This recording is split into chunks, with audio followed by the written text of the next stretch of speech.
और यहाँ पर आपको बड़ी खबर से अपडेट करेंगे। खबर शामिल करते हैं डिस्ट्रिक्ट रिपोर्टर ज़ीशान उन्नर की रिपोर्ट के मुताबिक डिस्ट्रिक्ट कशमोर कंदाकोट के इलाके करमपुर इंडस हाईवे पर डाकुओं की ट्रक पर फायरिंग वाले वाक़े में 2 अफराद जख्मी वाली इत्तला पर DIG लाड़काना नासिर आफ्ताब का सख्त नोटिस। मुकाबले के दौरान 2 डाकू गिरफ्तार।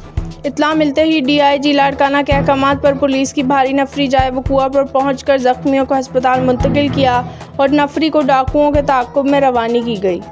पुलिस और डाकुओं के दरमियान मुकाबला हुआ और फायरिंग के तबादला में 2 मुल्ज़मान को गिरफ्तार कर लिया गया और उनके 4 साथी फरार।